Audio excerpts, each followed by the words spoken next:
సత్యనారాయణ గారు, చాలామంది ఒక టాపిక్ గురించి నాకు ఫ్రీక్వెంట్గా మెయిల్స్ పెడుతున్నారు, మెసేజ్ ఇస్తున్నారు. ప్రతిరోజు ఈ స్టాక్ మార్కెట్లో ఒక 5-6 వేలు సంపాదించుకొని జేబులో వేసుకోవాలంటే కనీసం ఎంత ఇన్వెస్ట్మెంట్తో మనం సిద్ధంగా ఉండాలి? అదేవిధంగా ఇంట్రాడేలో 1-2% వరకే మనకు రిటర్న్స్ వస్తాయి కదా. సో అంతకంటే ఎక్కువ రిటర్న్స్ రావాలంటే ఏం చేయాలంటూ కూడా ఈ క్వశ్చన్ గురించి ఫ్రీక్వెంట్గా అడుగుతున్నారు. సో మన ప్రేక్షకులకు దీని గురించి డీటెయిల్డ్గా తెలియజేయగలరు? ఇది అందరికీ ఉండేటటువంటి డౌటు. ఎందుకంటే ఒక సాఫ్ట్వేర్ ఎంప్లాయీ అనుకోండి, ఒక గెస్టెడ్ ఎంప్లాయీ అనుకోండి, పర్ మంత్ శాలరీ 1 lakh ఉంటుంది. అయితే ఇప్పుడు జనరేషన్కి ఎలా ఉంటుందంటే ఎప్పుడో 1 lakh అంటే గెస్టెడ్, సపోజ్ ఒక ఎంప్లాయీ ఎడ్యుకేషన్ అనుకోండి, డిగ్రీ అనుకోండి, క్వాలిఫికేషన్స్ అనుకోండి, ఆయన చేసిన క్లర్క్ పోస్ట్ నుంచి రిటైర్మెంట్ అయ్యే స్టేజ్ వచ్చేటప్పుడు అబౌవ్ 50 years దాటిది తప్ప ఆయనకి గెస్టెడ్ క్యాడర్ రావటం కానీ ఒక 1 lakh శాలరీ రావటం కానీ జరగదు. కానీ ఇప్పుడు ప్రజెంట్ జనరేషన్లో ఇప్పటికి ఎలా ఉంటుందంటే 1 monthలోనే ఒక 1 lakh రావాలి. ఒక 5-6 వేలు రోజు వచ్చేసినాయి అనుకోండి, 20 రోజులు వర్కింగ్ డేస్ మన షేర్ మార్కెట్కి, అంటే 1 lakh వచ్చేయాలి. అంటే నెల అంటే ఎక్కువ 60 ఏళ్ళ దాకా పనిచేసే ఉద్దేశాలు ఇప్పుడు ఎవరికి లేవు. ఏ సాఫ్ట్వేర్ ఎంప్లాయీ చూసినా అంటే మెంటల్ అనుకోండి బాగా స్ట్రెస్ కావటం, మారిపోతూ ఉండటం. అంటే ఒక 6 నెలలు సంవత్సరం కానీ ఇంకో సాఫ్ట్వేర్ కంపెనీలోకి రెజ్యూమ్లు పెట్టడం, ప్యాకేజ్ ఎక్కువ అనగానే అందులోకి జంప్ కావటం, ఆ జంప్ అవగానే ఆటోమేటిక్గా ఆ సాఫ్ట్వేర్ కంపెనీ అని ఈయనకి ఎక్కువ ప్యాకేజ్ ఇచ్చిందంటే ఆయన ఎక్కువ పని చేయించుకోవటం, ఎక్కువ పని చేయించుకోగానే ఈయన అలసిపోయి అబ్బా నాకు ఇక అంటే కొంత స్టేజ్ అయిపోయినాక నేను రిటైర్మెంట్ అనే స్టేజ్కి అంటే జమ చేసుకునే ఉద్దేశంతో ఇప్పుడు చాలామంది రోజు ఒక 5-6 వేలు వస్తే చాలు ఏం చేస్తుంట. అయితే మినిమం అయితే ఒక 1 lakh ఉండాలి. 1 lakh ఉండి ఓన్లీ ఆప్షన్స్ కనుక ట్రేడింగ్ కనుక చేసుకుంటే రోజు ఒక 5-6 వేలు ఈజీగా వస్తాయి. 5-6 వేలు వచ్చినప్పుడు ఏదైతే దీంట్లో 3 రకాలు ఉంటుంది: హై రిస్క్, లో రిస్క్, మీడియం రిస్క్. లో రిస్క్ అంటే ఏంటిది? రిస్క్ లేదు అంటే చాలా తక్కువ రిస్క్, అంటే ప్రాఫిట్ కూడా లోనే ఉంటుంది. అంటే రిస్క్ ఎప్పుడైతే లో ఉంటుందో ప్రాఫిట్ కానీ రిటర్న్స్ కానీ లోనే ఉంటాయి. నో రిస్క్, అసలు రిస్కే లేదు, నో రిటర్న్స్. అంటే ఉదాహరణకి ఇప్పుడు పోస్ట్ ఆఫీసు, బ్యాంకులు డిపాజిట్లు చేసినావు, రిస్క్ లేదు కానీ రిటర్న్స్ కూడా 7%, 6%.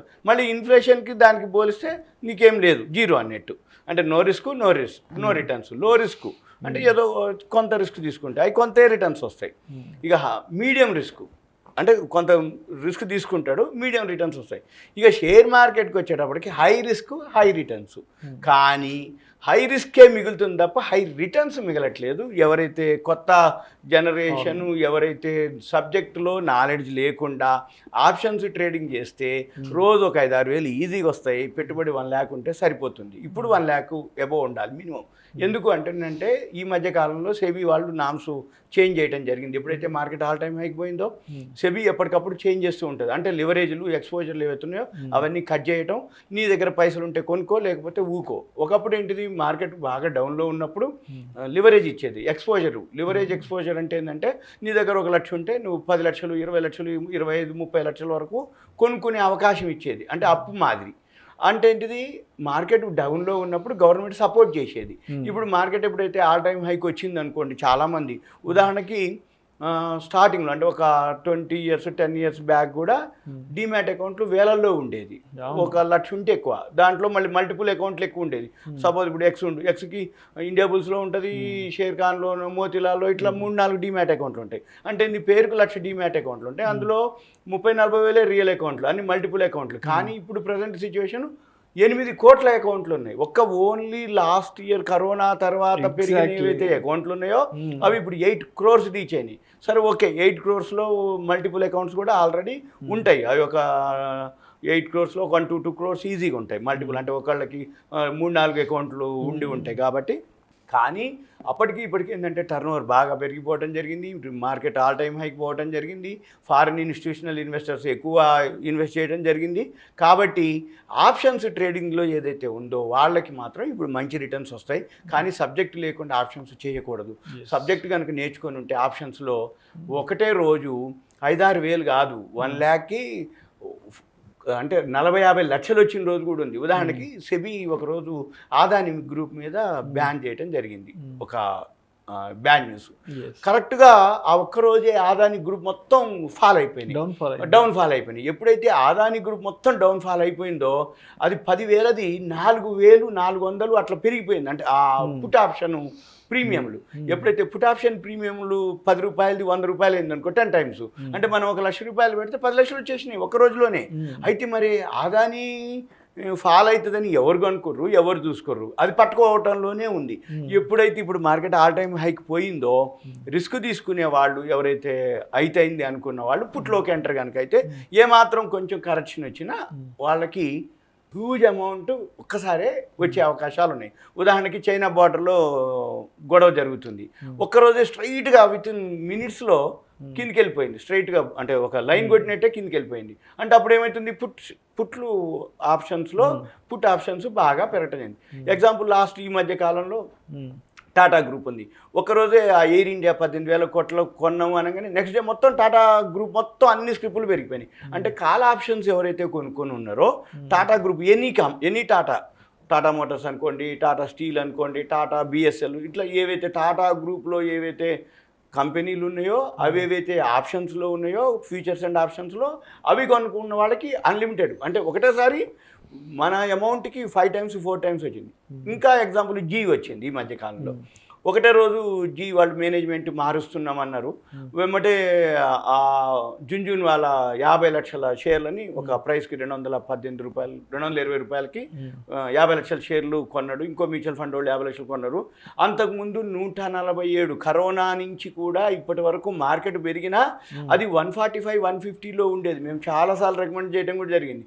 వాల్యూ ఉంది కానీ జీ పెరగట్లేదు. జీ ఛానల్ ఉంది, దానికి ఉన్నటువంటి అంటే ఆ రెప్యుటేషన్, గుడ్ విల్, దానికి ఉన్న అడ్వర్టైజ్మెంట్లు, దానికి ఉన్న సేల్స్, ప్రాఫిట్ అన్ని విధాలు ఉంటుంది, కానీ షేర్ ప్రైస్లో మూమెంట్ ఉండదు. అక్కడ ఏం జరిగిందంటే మేనేజ్మెంట్ లోపం కింద ఆ షేర్ ప్రైస్ మూమెంట్ రాలేదు. ఎప్పుడైతే బోర్డ్ ఆఫ్ డైరెక్టర్స్ ఏజిఎంలో ఒక అనౌన్స్మెంట్ చేశారు, జీని మేము మేనేజ్మెంట్ ఏదైతే ఉందో మారుస్తున్నాము అని, వెమ్మటే జున్జున్వాలా ఎంటర్ అవ్వటం, అది ఒక్కరోజే 30% 40% పెరగటం జరిగింది. అంటే ఆ రోజు ఎవరైతే కాల్ కొనుక్కొని ఉండో ఆటోమేటిక్గా 4-5 times కంటే ఎక్కువ పెరిగింది. అంటే లక్ష పెడితే ఒక రోజులోనే 4-5 లక్షలు వచ్చేసినాయి. ఇక మళ్ళీ జీవాడు సోనీలోకి మెర్జ్ అవుతున్నాను, మళ్ళీ రిలయన్స్ వాళ్ళు మెర్జ్ చేసుకుంటున్నాం అని, ఇట్లా అంటే జీకి ఒక న్యూస్ కాదు, జున్జున్వాలా ఎంటర్ అవ్వటం, సోనీ వాడు ఎంటర్ అవ్వటం, రిలయన్స్ వాడు మెర్జ్ చేసుకుంటా అనటం అనగానే ఉంది జీ టెలి అట్లా వెళ్ళిపోవటం. ఇప్పుడు టాటా గ్రూప్ ఉన్నాయి ఈ మధ్య కాలంలో, మళ్ళీ రిలయన్స్ ఉంది, సోలార్ బై చేయడం జరిగింది, అట్లా వేరే ఎక్వైర్ చేస్తున్నారు అనగానే ఆటోమేటిక్గా వెళ్ళిపోతాయి. అయితే ఇవన్నీ రోజు రావు, నెలకి ఒక పౌర్ణమి ఒక అమావాస్య ఎలా అయితే ఉంటుందో నీ 1,00,000 రూపాయలు పెట్టి ఆప్షన్స్లో కనుక ట్రేడింగ్ చేస్తే రోజు 5-6 వేలు కాకపోయినా 1,000-2,000 లాస్ పెట్టుకోవాలి. మిగిలి ఇప్పుడు థర్స్డే ఉంది, థర్స్డే రోజు ఏం జరుగుద్ది అంటే వీక్లీ క్లోజింగ్ ఉంటుంది. ఎప్పుడైతే వీక్లీ క్లోజింగ్ ఉంటుందో వోల్టాలిటీ ఎక్కువ ఉంటుంది. ఆ వోల్టాలిటీ ఎక్కువ ఉన్న రోజు నువ్వు కనుక రికగ్నైజ్ చేసి డయాగ్నైజ్ చేసి పట్టుకోగలిగితే 5-6 వేలు కాదు ఇంకెక్కువ కూడా వచ్చే అవకాశాలు ఉన్నాయి. ఓన్లీ ఆప్షన్స్లోనే జరుగుద్ది, ఎందుకంటే పెట్టుబడి తక్కువ, హోంవర్క్ ఎక్కువ, అబ్జర్వేషన్ ఎక్కువ, నువ్వు పట్టుకోగలిగితే వస్తుంది. అది ఒకటి. ఇక నెంబర్ 2 ఇవే ఆప్షన్స్ మంత్లీ ఆప్షన్స్ ఉంటాయి. మంత్లో లాస్ట్ థర్స్డే ఉంటుంది, ఆ రోజు కూడా బాగా వల్టాలిటీ ఉంటుంది. అంటే 1 month అంతా ఒకరోజు ఒక ఎత్తు అయితే ఆ ఒక్క రోజులోనే నీకు 1 lakh వస్తాయి, 2-3 times కూడా వస్తాయి. వీక్లీ ఆప్షన్స్ ఉన్నాయి, మంత్లీ ఆప్షన్స్. హోంవర్క్ చేసి ఆ వీక్లీలోనే అంటే బాగా చేయగలిగితే 5 రోజులు ఉంటాయి. 20 వర్కింగ్ డేస్లో 4 గురువారాలు వీక్లీవి, 1 గురువారము మంత్లీది. ఈ 5 గురువారాలు కనుక అబ్జర్వ్ చేసి అంటే మిగిలిన రోజులన్నీ 15 రోజులు హోంవర్క్ చేసి ఆ 5 రోజులు కనుక చేస్తే నీ లక్ష కాదు ఇంకెక్కువ కూడా వచ్చే అవకాశాలు ఉన్నాయి. ఓన్లీ ఇది ఆప్షన్స్లోనే. ఆప్షన్స్లో ఎంత ఈజీ కాదు రావటం, ఎందుకంటే పెరుగుతూ అందరూ కూడా ఎక్కువ శాతం ఏం జరుగుద్ది అంటే బాగా పెరిగినాక కొంటారు. ఇప్పుడు రియల్ ఎస్టేట్ ఉంది, రియల్ ఎస్టేట్ తగ్గిపోయింది వద్దులే అబ్బా ఇంకా నాకు అంత ఇంట్రెస్ట్ లేదు అంటాడు. బాగా పెరిగింది అనగానే ఇక అది అవుట్స్కట్స్ అయినా లేదు, 50 కిలోమీటర్ల భువనగిరి యాదగిరి గుట్ట అన్నా కానీ కొంటారు, గుట్ట అన్నా కొంటారు. అంటే ఎప్పుడు బాగా పెరిగినాకే అబ్బో ఇక కొనేటట్లేదు, ఇక మా తరానికి ఇంకా మా పిల్లలకి అది ఇవ్వాలి ఇది ఇవ్వాలని కొంటారు. ఇది కూడా అంతే, షేర్ మార్కెట్ కూడా ఇప్పుడు ఆల్ టైమ్ హైలో ఉంది కాబట్టి డిమాట్ అకౌంట్లు విపరీతంగా వస్తున్నాయి కాబట్టి 5-6 వేలు పెద్ద ఏం కాదు, 1 lakh అయితే మినిమం ఉంటే సబ్జెక్ట్ మీద గ్రిప్ వస్తే వచ్చేస్తారు. ఇంకొకటి ఇక నెక్స్ట్ ఈక్విటీ షేర్లు ఇంట్రాడే చేస్తున్నారు 1-2% వస్తుంది. ఎప్పుడైతే ఈ 1 lakh 1-2% వస్తుందో అది సేఫ్ అనమాట. అంటే ఏంది, జనరల్గా బ్యాంకులో పోస్ట్ ఆఫీస్లో వేస్తే మంత్లీ ఇయర్లీ వచ్చేది 7-8%, 6-7%. పోస్ట్ ఆఫీస్ అనుకోండి, బ్యాంకులు అనుకోండి, ప్రావిడెంట్ ఫండ్ అనుకోండి, గవర్నమెంట్ ఎంప్లాయీస్కి వీళ్ళందరికీ 6-7%, 8% కంటే ఎక్కువ రావు. సరే మనం ఓన్ బిజినెస్ చేసినాం అప్పుడు ఓకే, అంటే కొంచెం 3-4 రూపీస్ 5 రూపీస్ ఇంట్రెస్ట్ వర్కౌట్ అయింది. అదే ఎవరికైనా ఇంట్రెస్ట్కి ఇచ్చినావు 2 రూపీస్ ఇంట్రెస్ట్ ఇస్తాడు ఒకవేళ జెన్యూన్ అయితే. అది కూడా ఎన్ని ఏళ్ళు ఇస్తాడు, ఎక్కువ రోజులు ఇయ్యడు. ఎక్కువ ఇంట్రెస్ట్ ఇచ్చిందంటే వాడు ఎగ్గొట్టే అవకాశాలు ఎక్కువ ఉంటాయి. తక్కువ వడ్డీకి ఇస్తామా మనం ఇయ్యం, తక్కువ వడ్డీకి మనం ఇయ్యము, ఎక్కువ వడ్డీ ఇస్తున్నాం వాడే కొడతాడు. ఎక్కువ వడ్డీ బిజినెస్ రావాలంటే మనం బిజినెస్ చేయాలి అంటే మనం చేయలేము. అంటే ఇప్పుడు ఎంప్లాయీ అనుకోండి, సేవింగ్స్ ఏవో కొన్ని ఉంటాయి. బిజినెస్ చేయాలంటే కాంపిటీషన్ ఉంటుంది, ఆ ప్రోడక్ట్లో ఆ సర్వీస్లో నీకు సబ్జెక్ట్ ఉండాలి, నాలెడ్జ్ ఉండాలి, ఇవన్నీ మన వల్ల కాదు. కాబట్టి అప్పుడు ఏంది, అందరూ షేర్ మార్కెట్లోకి వస్తారు. ఈ షేర్ మార్కెట్లో ఎవరైతే మెయిన్ ఈ 1-2% ఎవరికి వస్తాయి అంటే సీనియర్ సిటిజన్లు ఎవరైతే ఉంటారో, ఎడ్యుకేటెడ్ ఉండి రిటైర్ అయిపోయినాక వాళ్ళకు ఒక వ్యాపకం కావాలి, వాళ్ళకు ఒక పని కావాలి, వాళ్ళకు ఒక కాలక్షేపం కావాలి. వాళ్ళందరూ కూడా ఆల్రెడీ సబ్జెక్ట్ మీద అంటే ఒక తరం అయిపోయి ఉంటుంది. అప్పుడే ఓ షేర్లు అప్లై చేయటం, కొనుక్కోవటం, ఉంచుకోవటం, వాటన్నిటి మీద అబ్జర్వ్ చేయటం, వాళ్ళు 1-2% గెయిన్ చేస్తారు. ఎప్పుడైతే 1-2% గెయిన్ చేస్తారో రిస్క్ ఇన్వాల్వ్మెంట్ కూడా చాలా తక్కువ ఉంటుంది. ఎందుకు, లక్షకి రోజు ఒక 1000, 1500, 2000 కావాలి, ఓకే ఈజీగా వచ్చేస్తాయి. ఏ స్క్రిప్ట్ చూసుకున్నా డైలీ కనుక మీరు అబ్జర్వ్ చేస్తే 1-2% ఈజీగా వస్తాయి. అంటే లాస్ కూడా మినిమం పెట్టుకోవాలి. అంటే నీకు 2000 ప్రాఫిట్ కావాలి అనుకుంటే ఒక 400, 500 లాస్ పెట్టుకోవాలి. ఫస్ట్ లాస్ వచ్చింది, స్టాప్ లాస్, ఇక ఆ రోజుకి అది క్లోజ్. సపోజ్ 2000 వచ్చింది, ఆ రోజుకి అప్పుడు క్లోజ్ చేయాలి. ఇప్పుడు నాకు కాసేపటికి 2000 వచ్చేసిందే, మధ్యాహ్నానికి ఇంకో 2000 వస్తుంది, సాయంత్రానికి ఇంకో 2000 వస్తుంది, సాయంత్రం లోపలనే నాకు 7-8 వస్తాయి అనుకుంటే మాత్రం ఎక్కడో మళ్ళీ అత్యాశకు పోతే మళ్ళీ మిస్టేక్ జరుగుతుంది. మిస్టేక్ జరిగితే ఈ 2000 కూడా పోయే అవకాశాలు ఉన్నాయి. జనరల్గా 1-2% వస్తాయి ఈజీగానే. కాకపోతే దానికి పెద్ద హోంవర్క్ అవ్వకర్లే, బుర్రంతా చించక్కర్లే.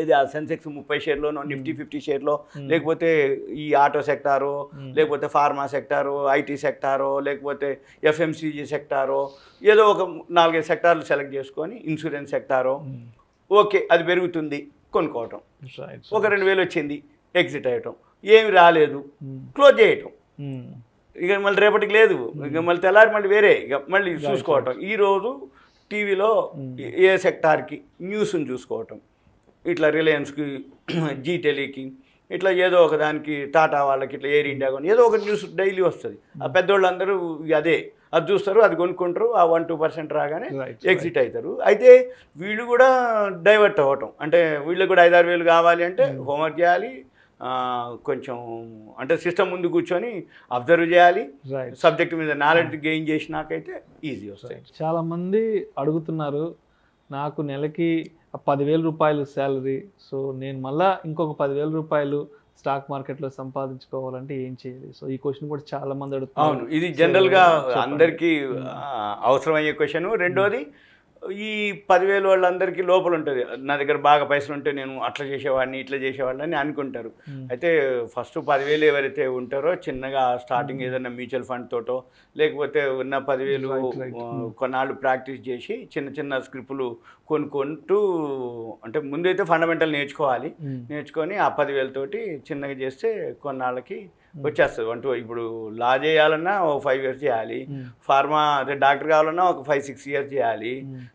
ఏది అయినా అంటే ఏ ఫీల్డ్లో అయినా కానీ, అంటే ఒక ప్రొఫెషనల్గా తయారు కావాలి అని అంటే, ప్రొఫెషనల్ డ్రైవర్ కావాలన్నా, ఇప్పుడు పుల్లారెడ్డి గారి స్వీట్ సెంటర్ ఉంది, ఆయన ఆ స్టేజీకి వచ్చిండు అంటే ఎన్నేళ్ళు ఆయన వెనక శ్రమ ఉంటే, కష్టం ఉంటే అంటారు. నేను కూడా స్వీట్ సెంటర్ పెడతా, పుల్లారెడ్డి గారి స్వీట్ సెంటర్ పక్కన నేను కూడా ఒకటి మడిగ తీసుకొని పెడతా అంటే మనకి రాదు. ఎందుకంటే మనకి క్వాలిటీ మెయింటైన్ చేయగలగాలి. అలానే 10,000 తోటి వస్తాయి 10,000, కానీ ఎప్పుడు వస్తాయి అంటే సబ్జెక్ట్ మీద నాలెడ్జ్ గెయిన్ చేసి మనం ఫండమెంటల్గా స్ట్రాంగ్ ఉన్నాయా లేవా, ముందైతే హోంవర్క్ చేయాల్సిందే, నాలెడ్జ్ గెయిన్ చేయాల్సిందే, అప్పుడు ఆ 10,000కి ఎడిషనల్గా వస్తుంది. కావాలనుకుంటే ముందు ఏం చేయాలంటే సింపుల్గా మ్యూచువల్ ఫండ్స్లోనో, లేకపోతే ఎవరైనా సీనియర్లు కానీ, ఎవరైతే ఫైనాన్షియల్ అడ్వైజర్స్ని కానీ కలిసి ముందు ట్రైనింగ్ తీసుకోవటం, ట్రైనింగ్ తీసుకున్నాక ఫండమెంటల్గా, టెక్నికల్స్గా ఇప్పుడు చాలా సాఫ్ట్వేర్లు వచ్చేసినాయి. ఇప్పుడు చాలా ఈజీ అయిపోయింది. సాఫ్ట్వేర్లు వచ్చినాయి, ఆల్గోలు, సెమీ ఆల్గోలు, సిస్టమే బై సెల్ చేస్తుంది. ఇప్పుడు చాలామంది సాఫ్ట్వేర్ ఎంప్లాయీస్కి ఆ సాఫ్ట్వేర్ లింక్ ఇస్తే సిస్టమే 10,000 రూపాయలతోటే రోజు 500 1000 కూడా ఇచ్చేస్తుంది. అదే అంటే ఏంటి, స్టాప్ లాస్లు మనమే ఫీడ్ చేయొచ్చు, టార్గెట్ ప్రైస్లు కూడా మనమే ఒక 1% 2% మనమే సెట్ చేయొచ్చు. చేస్తే సిస్టమే బై చేస్తుంది, సిస్టమే సెల్ చేస్తుంది. ఎండ్ ఆఫ్ ద డే వచ్చేటప్పటికి ఓన్లీ అమౌంట్ రూపంలోనే ఉంచుద్ది. అంటే ఇప్పుడు ఇవాళ ఉదయం 10,000 ఉన్నాయి, ఒక 300 లాభం వచ్చింది, క్లోజ్ చేసింది. సాయంత్రాన్ని మన అకౌంట్లో 10,300, ఒక 20-30 రూపాయలు బ్రోకరేజ్ పోతే 10,250 270 చూపిస్తుంది. సపోజ్ నెక్స్ట్ డే ఒక 200 మైనస్ అయింది, నీకాడు నేను 10,300 200 మైనస్ ఒక 20 రూపాయలు బ్రోకరేజ్ పోయింది, 10,100 50 మళ్ళీ బ్యాలెన్స్ చూపిస్తుంది. అంటే ఎప్పటికప్పుడు అది క్లోజ్ చేస్తుంది. ఇప్పుడు ప్రజెంట్ చాలా సాఫ్ట్వేర్లు వచ్చేసినాయి. అసలు షేర్ మార్కెట్ ఇప్పుడు ప్రజెంట్ కూడా మాన్యువల్ లేదు. మ్యూచువల్ ఫండ్ చేసినా, ఫారిన్ ఇన్స్టిట్యూషనల్ ఇన్వెస్టర్స్ చేసినా ఆల్గో ట్రేడింగ్ మీదనే జరుగుతుంది. సిస్టమ్ అంతా సాఫ్ట్వేర్ల మీదనే నడుస్తుంది. మాన్యువల్గా చేసే వాళ్ళకి రిటర్న్స్ లేవు. కాబట్టి ఆల్గో నేర్చుకోవటం బెటరు, ఆల్గో సాఫ్ట్వేర్ లింక్ తీసుకోవటం బెటరు, వాటి మీదనే ఫోకస్ చేయటం బెటరు. ఇప్పుడు ఈ 5-6 వేలు ఈ 1-2% ఎవరైతే ఉండరో వాళ్ళు మాన్యువల్ వాళ్ళే. ఎందుకంటే ఆప్షన్స్ ఈ స్టాప్ లాస్ గీప్ లాస్ చెల్లవు. ఎందుకోసం అంటే ఆప్షన్స్కి వచ్చేటప్పటికి బయర్కి సెల్లర్కి వేరియేషన్ ఎక్కువ ఉంటుంది. అంటే మనం కొనేటప్పుడు హై రేట్ ఉంటుంది, అమ్మేటప్పుడు లో రేట్ ఉంటుంది. కాబట్టి దాన్ని సిస్టమ్కి అప్పచెప్పం. మనము మాన్యువల్గా చేయాల్సిందే, హోంవర్క్ చేయాల్సిందే, అబ్జర్వ్ చేయాల్సిందే, కంటిన్యూస్ సిస్టమ్ ముందు ఉండాల్సిందే. వాళ్ళు ట్రేడ్ చేసుకొని 5-6 వేలు రాగానే ఎగ్జిట్ అయిపోవటం సేఫ్. ఇది సింపుల్గా. ఇంకా ఏమైనా డౌట్స్ ఉంటే పర్సనల్ కాల్ చేయొచ్చు.